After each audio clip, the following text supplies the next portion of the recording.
ETF index mutual funds నేర్చుకుని stock మార్కెట్లో రాణించాలనుకుంటున్నారా? వెంటనే ఈ నెంబర్కి కాల్ చేయండి.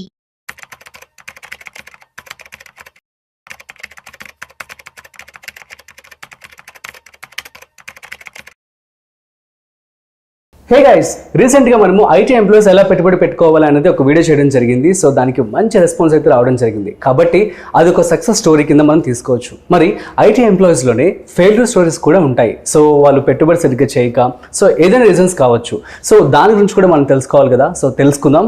సో అయితే దీని గురించి కొంత చెప్పడానికి ఇవాళ మనతో qualified personal finance professional Chari garu ఉన్నారు. సో వారి మాటల్లో మరింత సమాచారం అడిగి తెలుసుకుందాం.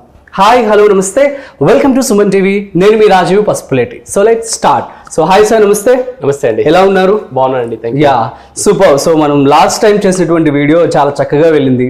అండ్ మీకు కూడా చాలా మంచి కామెంట్స్ కావచ్చు, కాల్స్ కూడా రావడం జరిగింది. అవునండి. సో ఎలా అనిపించింది ఏంటి? Yeah, it was very good అండి.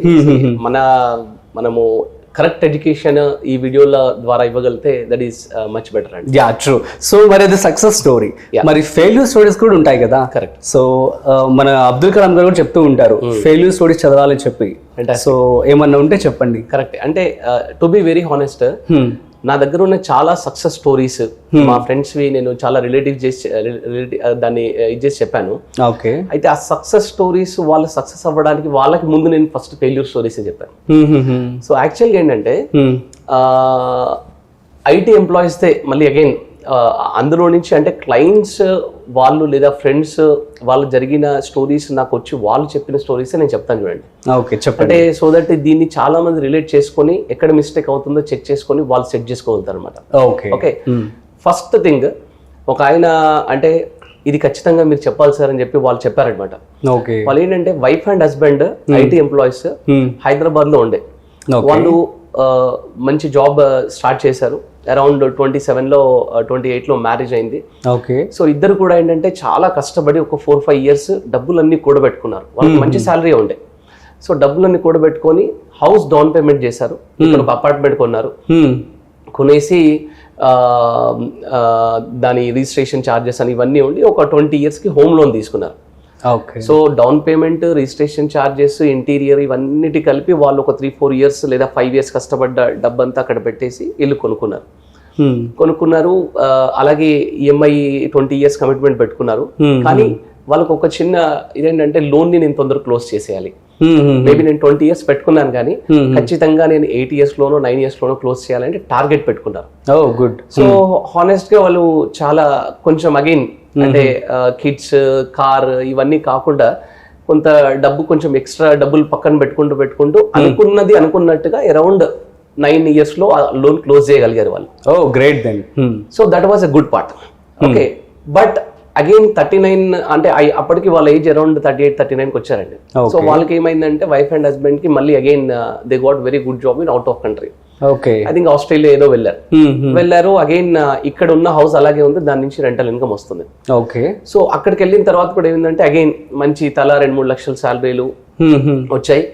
అగైన్ ఒక 3-4 years కష్టపడ్డాడు.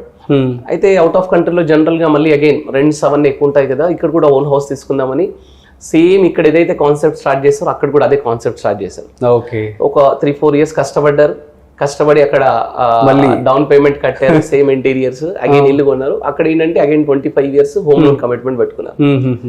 మళ్ళీ సేమ్ 9-10 years లో హోమ్ లోన్ క్లియర్ చేద్దామని చెప్పి సేమ్ టార్గెట్ స్టార్ట్ చేస్తారు. 42 age లో ఏమో ఇల్లు తీసుకున్నారు. అది క్లియర్ అయింది. అంటే మొత్తం క్లియర్ అవ్వకపోయినా అరౌండ్ 50కి వచ్చేసరికి హోమ్ లోన్ కొంతవరకు 50-60 అక్కడ కూడా 60% వరకు కూడా హోమ్ లోన్ ఆల్మోస్ట్ క్లియర్ చేశారు. బట్ ఇక్కడ నిలబడ్డారు వాళ్ళు, 50 age లో నిలబడ్డారు. నిలబడి ఒక్కసారి బ్యాక్ వెనక్కి తిరిగి చూస్తే అక్కడ ఓన్ హౌస్ ఉంది, ఇక్కడ ఓన్ హౌస్ ఉంది. దీనికి రెంటల్ ఇన్కమ్ అరౌండ్ 25,000-30,000 వస్తుంది. ₹1,00,00,000 ఇల్లు ఉంది ఇక్కడ హైదరాబాద్ లో. అక్కడ చూస్తేనేమో ఇంకా హోమ్ లోన్ పూర్తిగా క్లియర్ అవ్వలేదు. కానీ సిచ్యువేషన్ ఏంటంటే వాళ్ళకి 50 అనేసరికి ఐటీలో కొంచెం జాబ్ రిస్క్ కదండి. Exactly. So job risk start అయిపోయింది. పిల్లలు ఆల్రెడీ గ్రాడ్యుయేషన్కి వచ్చారు. అవుట్ ఆఫ్ కంట్రీలో ఉన్న సిచ్యువేషన్ ఏంటంటే మన ఎడ్యుకేషన్ అంతా ఫ్రీ అంటారు కానీ గ్రాడ్యుయేషన్కి వచ్చేసరికి మన నర్సరీ నుంచి 10+2 వరకు ఉన్న ఎడ్యుకేషన్ మొత్తం ఒకేసారి తీసేస్తారనమాట. ఓకే. సో అక్కడ ఇప్పుడు వాళ్ళకి పిల్లల చదువులకి డబ్బులు దాచిపెట్టుకోలేకపోయారు, అలాగే వాళ్ళ రిటైర్మెంట్ ప్లాన్ చేసుకోలేకపోయారు, ప్లస్ జాబ్ రిస్క్ స్టార్ట్ అయిపోయింది. సో చూడ్డానికి ఈ ఎంటైర్ సిచ్యువేషన్ లో పాజిటివిటీగా కనిపించినా కూడా ఎగ్జాక్ట్లీ అంటే చూడ్డానికి అంత పాజిటివ్ అన్నట్టు కనిపిస్తుంది, కానీ ఎక్కడో వెనక్కి తిరిగి చూస్తే సరికి ఒక ఇల్లుతో మిగిలారు అంతే. అబ్బా. సో అప్పుడు మాకేమనిపించిందంటే ప్లానింగ్ అనేది చాలా ఇంపార్టెంట్. నేను ఎప్పుడు ఇదే చెప్తా ఉంటానండి. అసలు ఫస్ట్ ఆఫ్ ఆల్ ఒక 27-28 ఇయర్స్ లో ఎంత వీళ్ళు చేసేది కూడా చూడండి, చాలా సాక్రిఫైసెస్ చేసేసి డబ్బులన్నీ కూడా చాలా అక్యుములేట్ చేసుకొని సేవ్ చేసి మరి ఇంత జాగ్రత్తగా ఇన్వెస్ట్ చేశారు. బట్ సమ్ హౌ ఎక్కడో లాగింగ్ జరిగింది. అంటే ఈ ఎంటైర్ ప్రాసెస్ లో నాకు అనిపించింది ఏంటంటే ఒక ప్రాపర్ ప్లానింగ్, ఒక ప్రాపర్ ప్రాసెస్ ని ఇంప్లిమెంటేషన్ జరగలేదు ఎక్కడో. సో ఇదొకటి మిస్సింగ్ అండి, ఇదొక కేసు. అంటే ఇది సక్సెస్ లాగా కనిపిస్తున్న ఒక ఫెయిల్యూర్ కేసు అండి. ఎందుకంటే ఇది వాళ్ళే చెప్పారు, చెప్పండి సార్ ఇలాగని. ఓకే, ఇలా చాలా మంది ఉన్నారండి. ఇది మీరు చూడండి, చాలా మంది రిలేట్ చేసుకుంటారు దీనికి. Okay. And second point again 15 years back, అంటే 15 years అవుట్ ఆఫ్ కంట్రీలో, ఐ థింక్ US ఆర్ కెనడాలో ఉండి వైఫ్ అండ్ హస్బెండ్ ఇద్దరు కూడా బాగా డబ్బులు సంపాదించి ఎవ్రీ 2-3 years ఒక ప్రాపర్టీ కొన్నారు ఇక్కడ. ఓకే. అయితే వాళ్ళ పేరెంట్స్ కి వాళ్ళు డబ్బులు పంపించడం, వాళ్ళు ఇక్కడ కొనుక్కోవడం. సో వాళ్ళు ఇప్పుడు బ్యాక్ వచ్చారు. అంటే ఇంకా మేము ఇంకా అక్కడ ఉండవండి, పిల్లలు పెద్దగా అవుతున్నారు, we want to come back to India అని చెప్పేసి వాళ్ళు వచ్చి ఇక్కడ సెటిల్ అయ్యారు. ఓకే. బట్ అన్ఫార్చునేట్లీ ఏమైందంటే డైవర్సిఫికేషన్ చేయలేదు వాళ్ళు. ఇక్కడ మిస్టేక్ ఏంటి, ఈ ఫెయిల్యూర్ స్టడీ నుంచి మనం తెలుసుకోవాల్సింది ఏంటంటే డైవర్సిఫికేషన్ లేదు. ఇక్కడ వచ్చి అమ్ముదామంటేనేమో కొన్ని ప్రాపర్టీస్ ఒకరి పేరు మీద, కొన్ని ప్రాపర్టీస్ ఒకరి మీద, అట్లా డిఫరెంట్ గా ఉన్నాయి. అండ్ అసలు అమ్ముదామంటే బయ్యర్ దొరకరు. బయ్యర్ దొరికినా మొత్తం ఆన్ పేపర్ ఒకలాగా ఉంటుంది, ఆఫ్ పేపర్ ఒకలాగా ఉంటుంది. సో ఈ టాక్సేషన్ ఇష్యూస్. సో ఎక్కడో ఒక చిన్న అపార్ట్మెంట్స్ కి వస్తున్న 25-30,000, ఒక US లో 15 years ఉండి ఇక్కడికి వచ్చిన వాళ్ళ లైఫ్ స్టైల్ ఎలా ఉంటుందండి? కనీసం వాళ్ళకి ఒక 2 lakhs per month వస్తే గానీ సరిపోదు వాళ్ళకి. ఇప్పుడున్న ఈవెన్ హైదరాబాద్ ఇండియన్ సిచ్యువేషన్ కావచ్చు, సో ఇన్ఫ్లేషన్ వల్ల వాళ్ళ లైఫ్ స్టైల్ కి అది కావాలి. వాళ్ళ దగ్గర చూడడానికి 25-30 crores ఆస్తులు కనిపిస్తున్నాయి కానీ రెగ్యులర్ ఇన్కమ్ వచ్చేది లేదు. సో ఇవన్నీ కొంచెం సెట్ చేసుకోవాలన్నా అట్లీస్ట్ దాంట్లో ఒక 50% వాటిని కొంచెం లిక్విడేట్ చేసి చేయాలన్నా వాళ్ళకు ఒక 4-5 years పడుతుంది. సో ఈ అవుట్ ఆఫ్ కంట్రీలో ఉన్న వాళ్ళు కూడా ఈ ఫెయిల్యూర్స్, అగైన్ ఈ స్టోరీ కూడా ఏంటంటే సక్సెస్ లా కనిపించే ఫెయిల్యూర్ స్టోరీ అని చెప్పాలి. సో వీళ్ళు కూడా ఏంటంటే డైవర్సిఫికేషన్ మీద కాన్సన్ట్రేట్ చేయాలండి. Okay. And third and very important story అండి ఇది. ఇక్కడ ఒక ఆయన బాగా డబ్బు సంపాదించాడు. ఓకే.